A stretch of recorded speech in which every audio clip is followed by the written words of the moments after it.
नमस्कार दोस्तों, मैं अंकुर उपाध्याय स्वागत करता हूं आप सभी का आपके अपने YouTube channel share market analysis में। कल एक बार फिर से अमेरिका के बाजार में भारी गिरावट आते हुए दिखी है। इनफैक्ट कल ज्यादा गिरावट आई है एज कंपेयर टू इन्फ्लेशन के डेटा के बाद जो गिरावट आई थी उसके मुकाबले।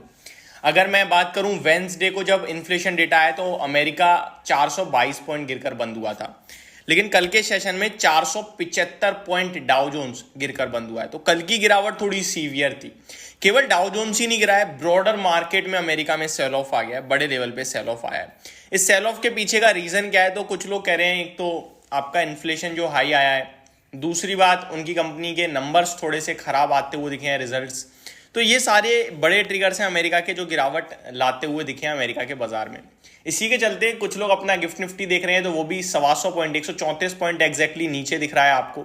तो काफी डर का माहौल बन गया है, स्पेशली उन लोगों के लिए जो ये कह रहे हैं कि भाई हम तो लॉन्ग साइड पे बैठे हैं या फिर हमारा डेटा अच्छा है, तब कंफ्यूजन क्रिएट हो रहा है। तो पहले मैं आपको एक एक करके ग्लोबल मार्केट्स की अपडेट देता हूं और उसके बाद अपने बाजार का इन्फ्लेशन डेटा जो अच्छा आया है उसके बावजूद भी हम नीचे दिख रहे हैं, ऐसा क्यों? और अगर नीचे जाएंगे तो क्या नीचे खरीदारी का मौका बनेगा? कहां तक गिर सकते हैं? ये सारे इंपॉर्टेंट पॉइंट्स हो सकते हैं आपके लिए जानना। और नेक्स्ट वीक की बात करूं तो ट्रिगर्स के लिहाज से केवल और केवल रिजल्ट है, कोई बड़ा ट्रिगर नहीं है। जितना भी बड़ा ट्रिगर इवेंट था वो हो चुका है। फॉर एन एग्जांपल अमेरिका का इन्फ्लेशन, भारत का इन्फ्लेशन जो सबसे इंपॉर्टेंट था वो आ गया है। जीडीपी के डेटा आएंगे वो भी इंपॉर्टेंट होंगे। तो अब बढ़ते हैं आगे। मैं आपके साथ सबसे पहले अमेरिका की बात करता हूं। डाउ जोन्स 475 पॉइंट गिर गया, 1.25% डाउन, तो बड़ी गिरावट थी। नेस्डैक इंडेक्स 267 पॉइंट टूट गया, लगभग 1.6% डाउन, तो यहां और बड़ी गिरावट थी। S&P 500 1.5% नीचे चला गया एंड रसल 2000 में 2% की गिरावट थी। बड़ी गिरावट आई है अमेरिका के बाजार में। आप विक्स को देखकर यह पता लगा सकते हैं कि फियर फैक्टर किस लेवल का हो गया है। 16% अमेरिका में विक्स ऊपर चला गया है। आगे मैं आप सभी के साथ बात करूं ग्लोबल मार्केट से, तो यूरोप मार्केट में फिटसी 1% ऊपर गया है, डेक्स फ्लैट गया है, कैक लगभग फ्लैट टू नेगेटिव है। एशिया पैसिफिक निकाई फ्लैट है, शंघाई में 0.5% की गिरावट है, हैंगसेंग में 2% की गिरावट है। निकाई जो आपको फ्लैट टू पॉजिटिव बंद होता हुआ दिखा है, ये भी अपने टॉप से ऑलमोस्ट 1000 पॉइंट नीचे है, लगभग 2-2.5% नीचे है। इस समय ग्लोबल मार्केट्स में आप कोई भी मार्केट उठा के देखोगे ना, वो अपने टॉप से या तो 3%, 2%, 4% इस तरीके से नीचे ही दिखेगा आपको। गिफ्ट निफ्टी की बात करूं 22,450 के लेवल्स पे दिख रहा है, 134 पॉइंट नीचे। कल नेस्डैक इंडेक्स में बड़ी पिटाई पड़ी है और अपने भारत की सबसे बड़ी आईटी कंपनी के नंबर्स आए थे। उसके बाद अपनी भारत की आईटी कंपनी के नंबर्स आने के बाद कैसे जो एडीआर है आईटी कंपनीज के वो कैसा ट्रेड करते हैं वो देखना इंपॉर्टेंट है। टीसीएस का एडीआर तो नहीं मिलेगा मेरे को, लेकिन विप्रो का एडीआर 2% नीचे, इन्फोसिस का एडीआर 1.25% नीचे।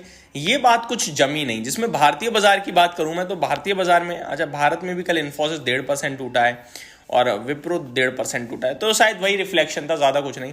अब आता हूं मैं एक एक करके सारी चीजों को समझाना। देखिए अपना भारत ना इस समय प्री इलेक्शन चल रहा है एक तरीके से, और प्री इलेक्शन के चलते ही सब कुछ पॉजिटिव दिख रहा है इस समय, मेरे को लगता है।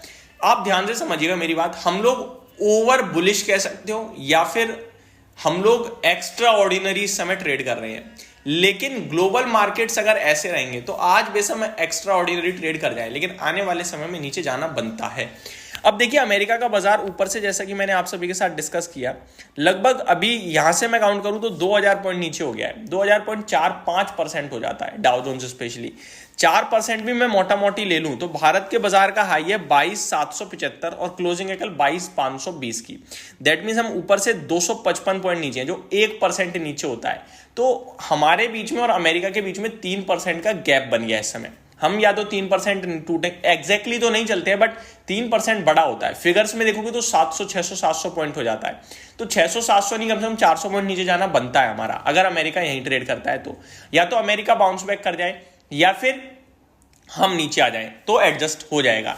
अब ध्यान से समझिएगा, हम लोग नीचे नहीं जा रहे हैं, उसके पीछे का रीजन क्या है? एक है इन्फ्लेशन डेटा हमारा अच्छा आ रहा है, दूसरा है रिजल्ट सीजन जिसकी शुरुआत अच्छी हो गई है, तीसरा है मार्केट प्री इलेक्शन रैली कर रहा है, और चौथा ट्रिगर देखें तो जीडीपी अच्छी है। पांचवा ट्रिगर अगर आप देखें तो फ्लोज दमदार हैं इस समय मार्केट में। तो ये 5 बड़े ट्रिगर हैं इस समय मार्केट में जो भारत के बाजार को नीचे नहीं जाने दे रहे हैं। अब इनमें से क्या ट्रिगर्स चेंज हो सकते हैं? प्री इलेक्शन है, इलेक्शन होने के बाद इलेक्शन वाला मैटर खत्म हो जाएगा।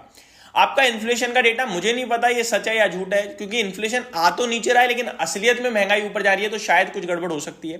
तो वो ये खैर अजम्पशन है, फैक्ट तो ये है कि इन्फ्लेशन नीचे आया है, ठीक है, अजम्पशन है जो मैक्सिमम लोगों को है, तो ये बदल सकता है इलेक्शंस के बाद। तीसरी बड़ी बात, इन्फ्लेशन महंगा होगा इलेक्शन के बाद, ये मैं कह सकता हूं। क्यों? चावल के दाम बढ़ेंगे, चीनी के दाम बढ़ेंगे, पेट्रोल के दाम बढ़ेंगे, और ये तीन चीज बढ़ते ही इन्फ्लेशन अपने आप ऊपर हो जाएगा। अभी तो सरकार इलेक्शन से पहले कुछ कर ही नहीं रही, अदरवाइज कच्चा तेल $91 पे और आपका पेट्रोल कंपनियां $2 दाम घटा रही हैं, वो वापस से बढ़ा देंगी। आपका चावल अभी एक्सपोर्ट बंद कर रखा है, लिमिटेड कर रखा है, जैसे ही एक्सपोर्ट खुलेगा भारत के बाजार में प्राइसेस शूट करेंगे, क्योंकि फिर डिमांड सप्लाई मिसमैच होगी। चीनी के लिए भी ऐसा ही कर रखा है सरकार ने, वो भी मिसमैच होगा, वहां भी दाम बढ़ेंगे। तो ये सारी चीजें हैं जो इलेक्शन से पहले अच्छी लग रही हैं लेकिन इलेक्शन के बाद बदलेंगी, ऐसा मुझे लगता है। एंड एक और अगर आप देखें तो वॉर की सिचुएशन कंटिन्यू जारी है, वहां से भी रिएक्शंस आ रहे हैं लेकिन बाजारों में बिल्कुल इंपैक्ट नहीं आ रहा है, वो भी किसी वक्त ट्रिगर कर सकता है। और एक चीज जो हमें हमेशा पता होनी चाहिए वो ये कि मार्केट में जो गिरावट है वो बिना बताए आती है। तो आपको क्या करना है, देखो जितनी भी अच्छी चीजें हैं वो भी बता दी, खराब चीजें वो भी बता दी, जो अच्छी हैं वो पलट सकती हैं वो भी बता दिया।